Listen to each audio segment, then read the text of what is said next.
So as Father said, this is Laetare Sunday, fourth Sunday of Lent. And Laetare means rejoice. And we began our Mass with the entrance antiphon, rejoice. We're halfway through Lent. And we're rejoicing because God calls us to him. Jesus came to us, he died for us, and he rose for us. At the center of our faith is the sinner, and God comes to us. So Laetare, rejoice. But we are also aware, as sinners, of our human foibles and our need for forgiveness. So we begin the readings today with the Book of Chronicles. Interesting selection. The Book of Chronicles, there's actually two books, first and second. And it really is by the way, in the Greek name is not Chronicles. The Greek name is something that I don't know, you have to ask Father. But the Greek name translates as things missed. Things missed. And what is missed? Because it starts, just like a summary of everything that happened. Starts from Adam to Abraham. And then it goes all the way down to David and all his sons, and Solomon and all his sons. Okay. And then it talks about one of the worst events in the history of the Jewish people, and that is the Babylonian captivity, where all of Israel was invaded. The upper part first, the lower part second, invaded. And the temple that Solomon built, the beautiful temple that Solomon built, was destroyed. And we don't know what happened to the Ark of the Covenant. But everything was destroyed. All the palaces were destroyed. And the people, all of the nobility, were carried off to Babylon. It was a very sad time for the Jewish people. And the Psalms give you a feeling of that emotional distress. By the streams of Babylon, we sat and wept. It was a horrible time for the Jewish people. But it ends, the Book of Chronicles ends with the new king of Persia, Cyrus. And he allows the people to go back to Israel. And the very next book in the text that we have of the Bible is the book of Ezra. And Ezra talks about the return of the liturgy and the return of the temple. It's a wonderful, wonderful history, however sad. And then we come to the reading of St. Paul to the Ephesians. And we're brought back to our humanness, also brought back to the reason for our rejoicing. God, who is rich in mercy, because he had great love for us, even though we were dead in our transgressions, brought life to us with Christ. And then this wonderful reading from the Gospel of St. John. This Gospel, it has probably the most well-known passage of all of Scripture to Christians. Years ago, I'm watching the World Series, and Derek Jeter comes up to bat for the Yankees. And somehow or another, this guy is in the box seat in the front row, and he holds up a sign. The sign reads, JN 316. Well, wait a minute. JN is not Derek Jeter's initials, right? And his number is 2. So where do you get 3 and 16 from? But that was today's gospel. The Gospel of John, chapter 3, verse 16. As I said, probably the most famous of all the gospel verses. If any of you like to watch the World Cup soccer, you know almost every year there's this guy who wears this multicolored wig, and he runs through the upper decks of the stadium holding the sign that says JN 3:16. John chapter 3, verse 16.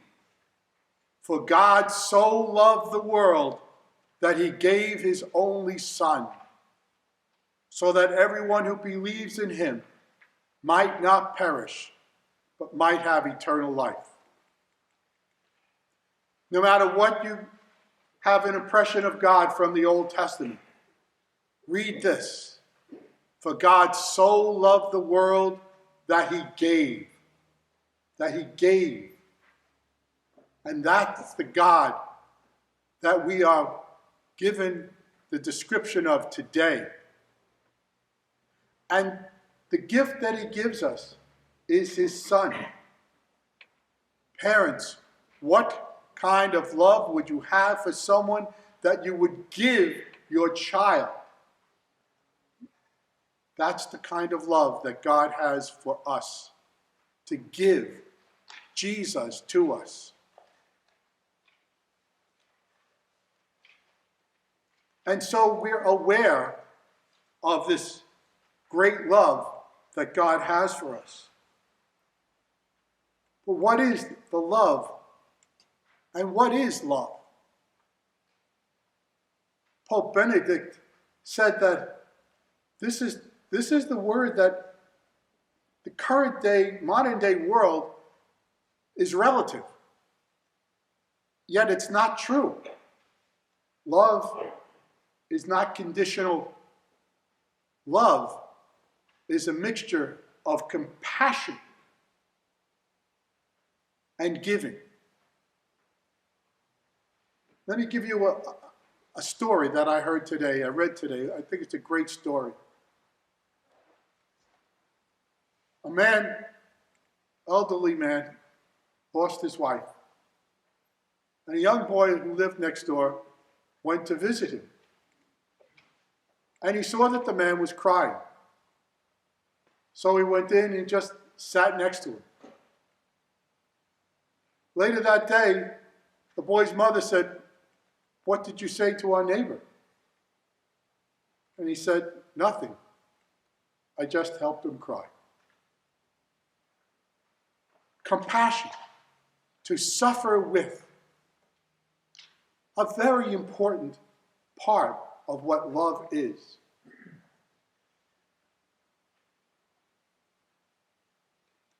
And what we have in Jesus is compassion. He came to us and he suffered with us. He suffered for us. And then he gave us the greatest expression of love in the giving of his life. In Greek, the word is agape. Agape, the greatest expression of love that we can ever experience. As we enter the last weeks of Lent, we have today Laetare, rejoice, and we remember the great love that God has for us. And as I said, love is important. It's compassion and giving.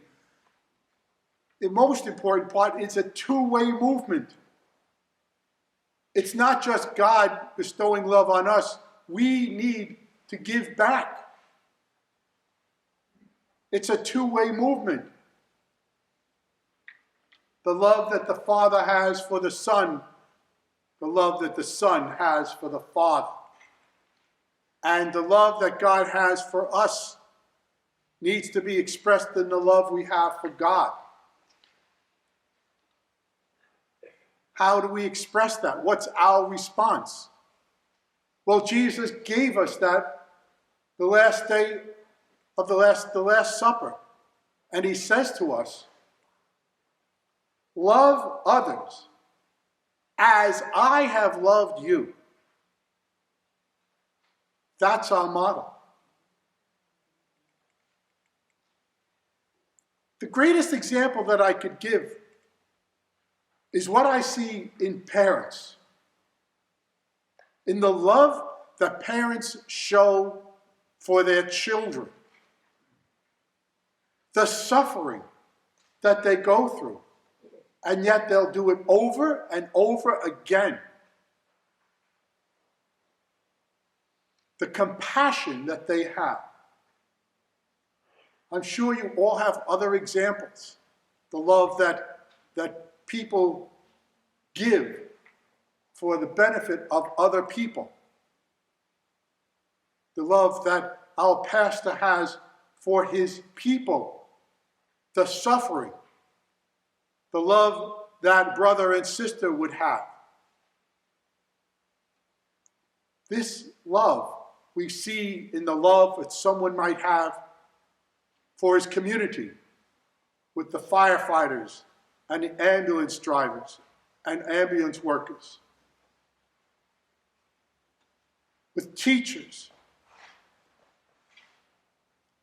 with our military, giving and giving. That's our response. We give to other people as Jesus gave to us. Suffering, giving, loving. John 3:16 is important. I like the next one, John 3:17. And this is also important. God did not send his Son into the world to condemn the world. Many people miss this. If we are to be like Christ, we are not here to condemn others. We are here to love others. People miss that point. We're very easily pushed into a framework of condemning others. Now, I'm not saying that we shouldn't be adults and criticize individuals who are absolutely doing something wrong. What I'm talking about is malicious criticism and condemning. That's wrong. To condemn someone without any good reason, that's wrong. We call that prejudice. That's wrong. So our response is to live like Christ. To suffer with, to give, not to condemn. For compassion and forgiveness is the imitation of Christ. And this is what we are all called to do. Just please be seated because we've got a few announcements here. We do have 2 collections today. For those of you who do not give online or don't send a check at the end of the month, we have a basket right by the collection box. The collection today is for the Catholic Relief Services. We thank you in advance for your generosity.